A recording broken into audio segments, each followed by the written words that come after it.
you don't seem that keen on COP26 coming up to Glasgow. I read your blog about this. I'm just going to show the screen shot so people can see it. You want a site called Bella Caledonia, where you can read Jim's blog. But Jim, you don't think Glasgow people are getting much benefit from this conference? We'll get no benefit from it whatsoever. I mean, if you are the kind of sort of unscrupulous kind of Airbnb owner, you'll make a fucking fortune. You know, there's money to be made. There's benefits.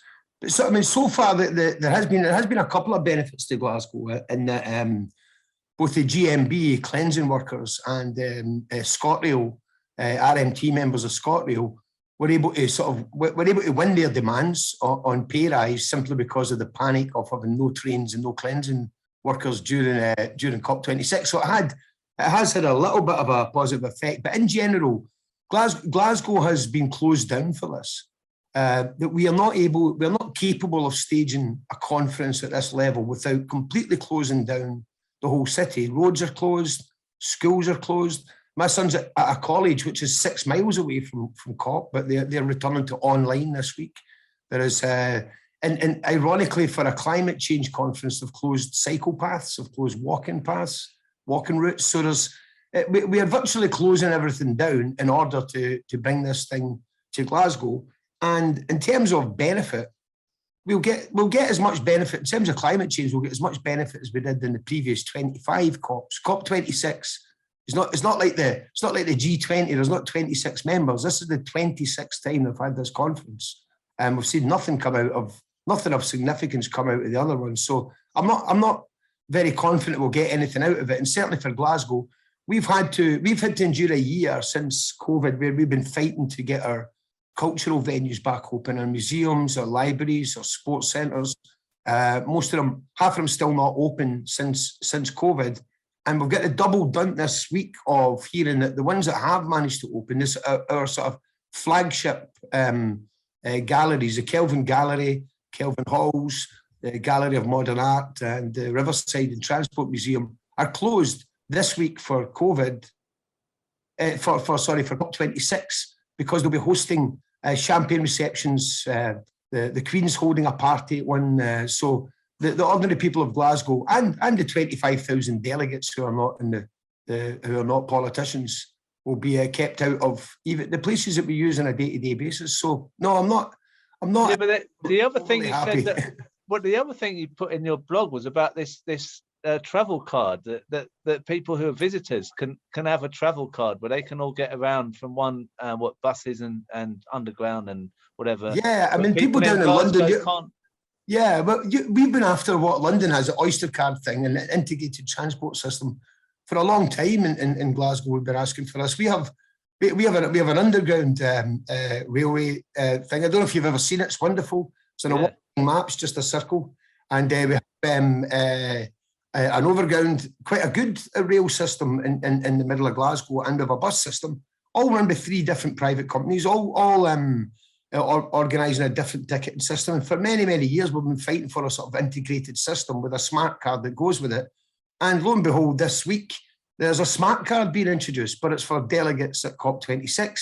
And next week, it'll be scrapped and won't happen again. So there's quite a lot of things like that happening that we're not able to get. But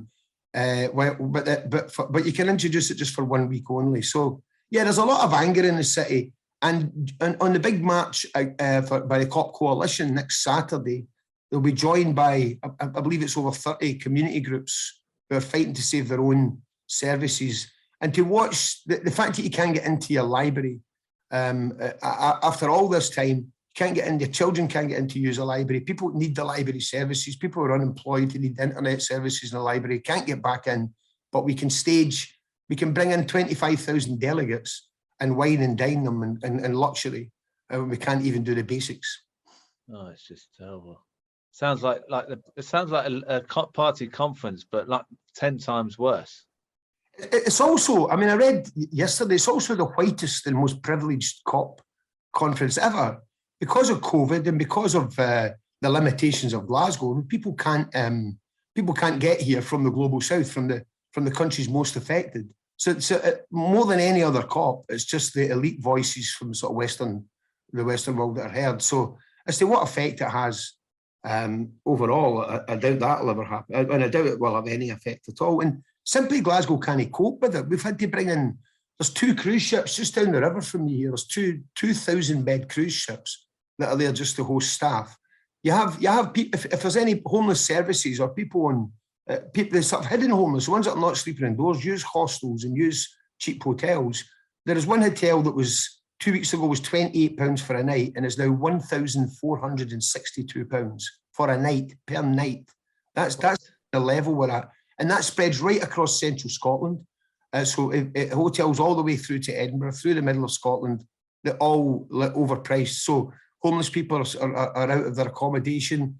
Schools are closed. As I say, we've had to just basically shut down our lives in Glasgow in order to host this. So in my opinion, they should never have bid for it in the first place.